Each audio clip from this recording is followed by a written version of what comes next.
Finally क्लेश in Paris खत्म हो चुका है और रोमन रेंस को पूरी तरीके से डिस्ट्रॉय कर दिया है ब्रॉन ब्रेकर और ब्रॉन्सन रीड में। और क्या हुआ इनके बीच में चले जानते हैं। सबसे पहले हमें इनका मैच ही देखने को मिलता है जिसके अंदर पहले रोमन रेंस अपने एंट्री करते हो। रोमन रेंस दो उल्लाफ वाला माला पहन के आता है, एक ब्लैक कलर की और एक रेड कलर की।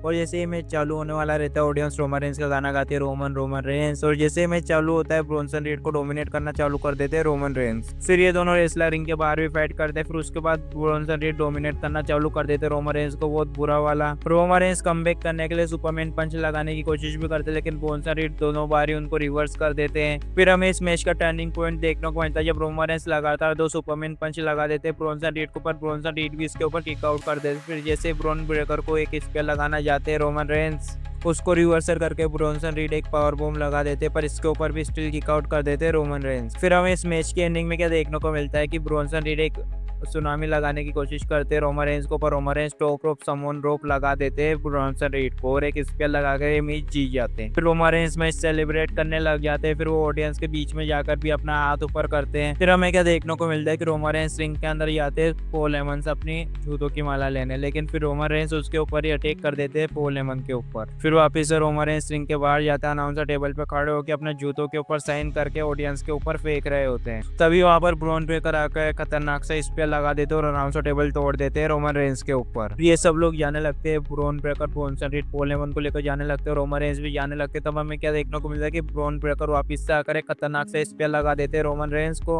और रिंग के अंदर जाकर वापस से ब्रॉन्सन रीड एक खतरनाक से सुनामी लगा देते हैं रोमन रेंस को। फिर उसके बाद एक स्ट्रेचर के ऊपर लेटाया जाता है रोमन रेंस को, लेकिन उसके बाद भी ब्रॉन्सन रीड नहीं मानते और एक और खतरनाक से सुनामी लगा देते हैं रोमन रेंस को। फिर उनको बचाने के लिए जे उसो आते हैं, लेकिन जे उसो बेचारे अकेले क्या करते हैं, ब्रॉन ब्रेकर एक उनको भी स्पेयर लगा देते हैं और वहाँ पे सारी सिक्योरिटी आ जाती है और वापिस से ब्रॉन्सन रीड जाने का नाटक करते हैं और एक और खतरनाक से सुनामी लगा देते हैं रोमन रेंस को। रोमन रेंस के इस बार पूरी तरीके से डिस्ट्रॉय हो चुके थे और उनके अंदर उठने की हालत भी नहीं बची थी और रोमन रेंस को स्ट्रेचर से ले आया गया है बैक स्टेज और बहुत बुरी तरीके से डिस्ट्रॉय कर दिया है रोमन रेंस को, जिससे अब एक बात तो साफ है कि रोमन रेंस 1-2 महीने का ऑफ लेने वाले हैं। और खैर आपको ये क्लैश इन पेरिस की शुरुआत कैसे लगी कमेंट करके बताना और आप भी ऐसी रेसलिंग की वीडियोस के लिए हमारे रेसलिंग आर्मी को सब्सक्राइब करके यहाँ